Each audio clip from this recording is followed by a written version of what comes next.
Hi, it's Jane Fendelman, Sunday, Preach from the Mountaintop. It's so beautiful.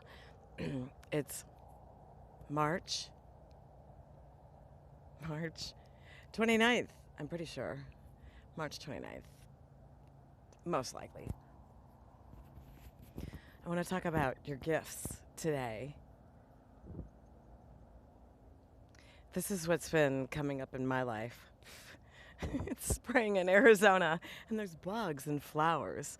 It's so nice. It's beautiful and somewhat annoying when they fly up your nose or curl up your back.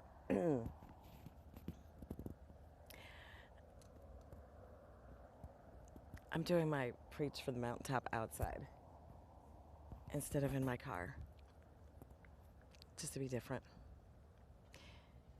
Your gift is what you are born with, and you may not only have one gift, even though you might think that you do.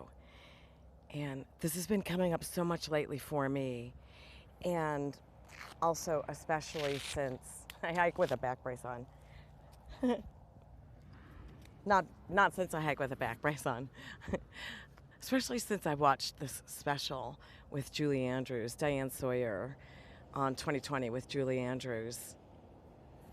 It was so beautiful. It's the 50-year anniversary of The Sound of Music, and I was 8 or 9 when that movie came out. Or maybe I was younger, because I'm 55. Wow, I was 5 when that movie came out. Okay, there's a person coming. They're going to think I'm crazy, but that's okay. I really don't mind. So, during the interview, which was amazing to hear all the background story to the Sound of Music and everything that the actors had to go through to film it, including inclement weather. Hello. Like the opening scene where she runs up on that mountain and she spins around with her arms wide open as if to hug the universe and start singing "The Hills Are Alive" with the Sound of Music. I started crying. That whole thing off and on was making me cry. But it turns out in Austria, which is where they actually filmed it, there's a lot of rain. And it was cloudy and rainy and freezing, 50 degrees, I think they said, off and on, cloudy and rainy all day.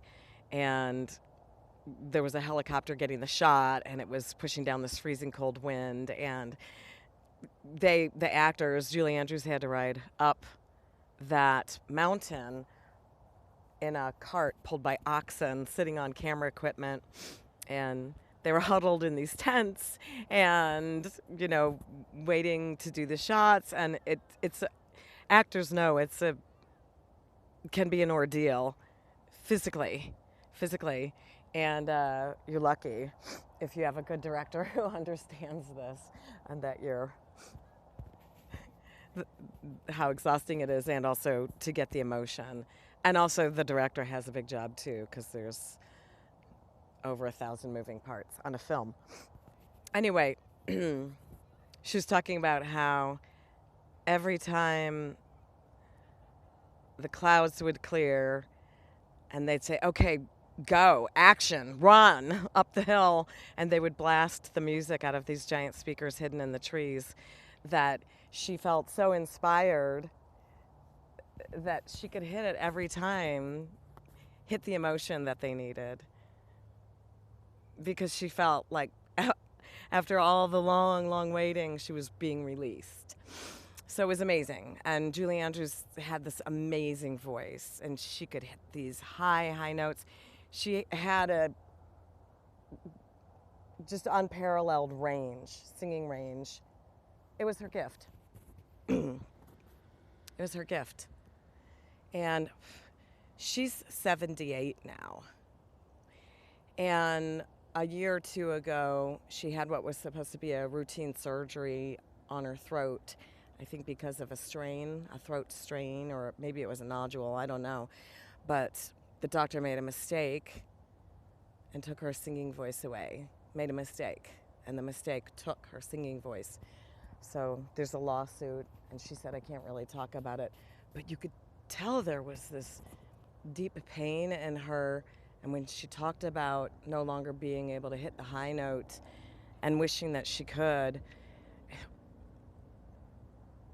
it's so sad. I felt so sad for her. And then she talked a little bit about now she's writing books with her daughter, and she said her daughter said something to her about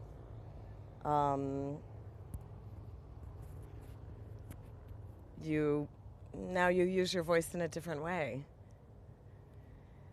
So it's great when you can find another gift. Anyway, so what I was relating to in that was I've always been very athletic, and chemo is so hard on the joints and bones. And I've always loved to hike and run and dance and weightlift and go bicycling. I loved bicycling.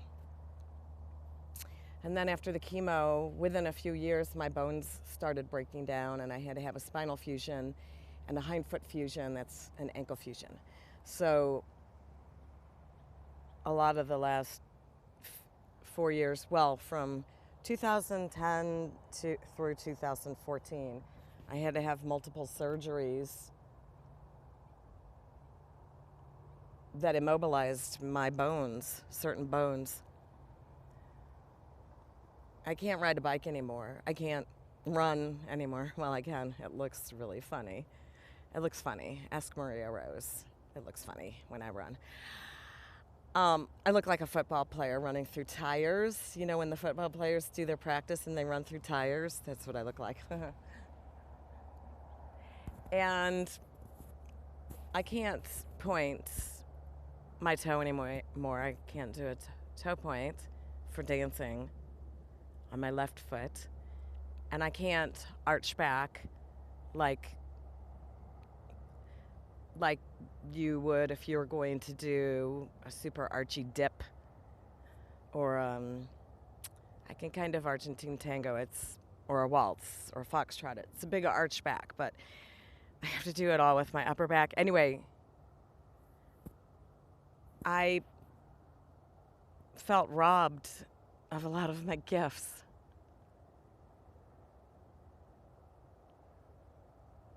And I'm really lucky because I've always had this other gift. I've always had the gift of being a good counselor, an intuitive, heart and soul counselor.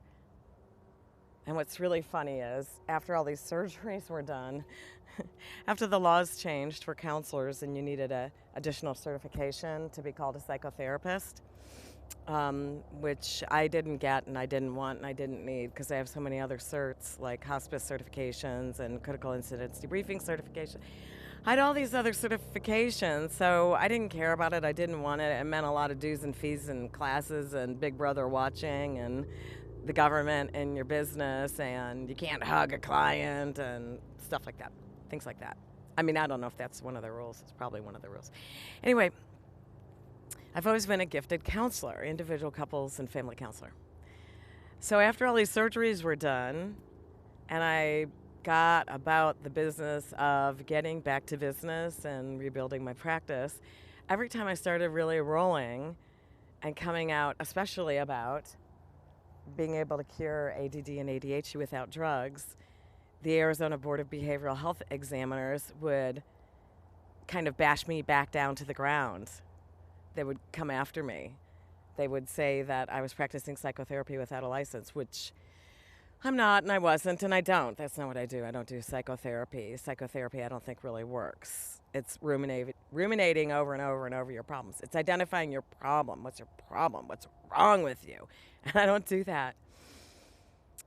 So it's been sparse. It's been slow getting my practice up and running. It never bounced back as big as it was before my spine went down in 2010.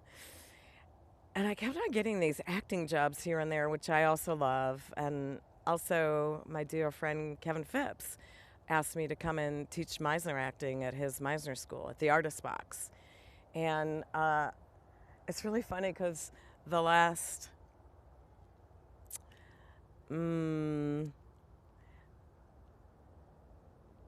4 or 5 months, I started thinking, is the universe or God or whatever you call it steering me more toward acting and being a coach as opposed to concentrating on getting the counseling practice up and running? Hello. Don't worry, I won't try to interview you. This is an interview. It's a self-interview.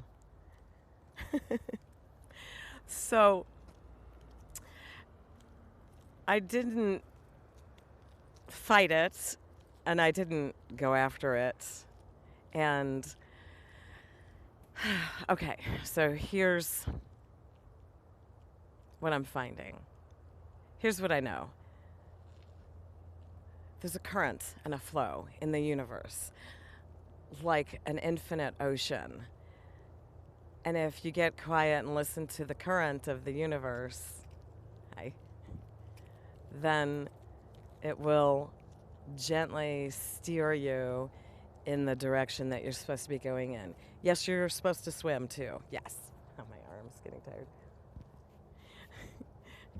Ah, that's so much better. And there's a beautiful star right up there.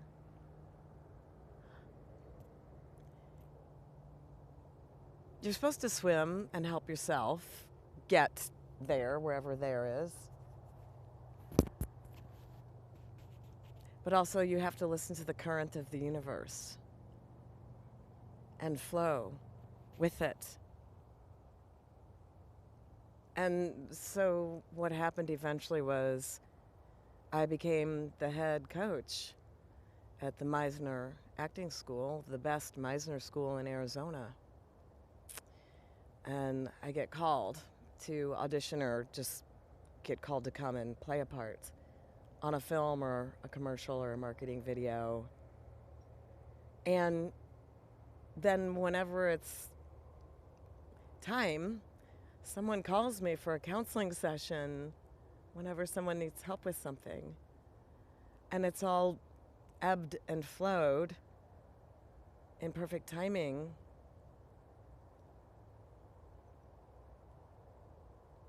And it's amazing. So whereas I was having moments, just moments, seconds, of thinking, wow, I'm not utilizing my gift to do counseling. I need to be in service to humanity, to feel like I'm doing something worthwhile. But when I'm doing acting, I'm learning that I'm inspiring people that way. They're telling me, people will tell me. And also training young actors and helping them connect with and wield their emotions. It's amazing. It's an amazing process. It's magical. And when I'm watching movies, I feel inspired. And I'd love to be an actor like that, an actor that's inspiring people on that kind of scale, and an acting coach. And I love directing too. So you have to find your gift. And as long as you're doing a job that you hate or stuck in a relationship where you're miserable, you'll be sapped of the energy to be able to not only follow your gift, but to pay attention to the ebb and flow of the universe and the energy of that infinite ocean and the direction in which it's trying to push you. And it doesn't matter whether you're trying to get a job that's not for you, or stay in a job that's not for you, or stay in a relationship that's not for you, or get a person, a guy, get that guy. If he's not for you, then it's going to wind up being work. And you'll wind up feeling exhausted and frustrated. So I feel blessed, incredibly blessed. And I'm grateful that I found other gifts. And I'm also blessed to have enough denial. Like, I have a certain amount of denial about my body and my handicaps. And so I still go dancing, even though I can't do it right. And I can't do it for as long as I used to be able to. I can't ride a bicycle anymore or point my toe. But I can still have a lot of fun and go out with my girlfriends and go dancing. And I can still hike. I don't know why. I can still hike though. In fact, the hiking and dancing are really good for my back. Okay, anyway, so I hope you had an amazing weekend doing everything that you love doing. And I hope you're going to a job tomorrow that you love. And may all of your relationships feed your heart and soothe your soul. May your friendships inspire you. May your beloved relationships support you and make you the best you can be.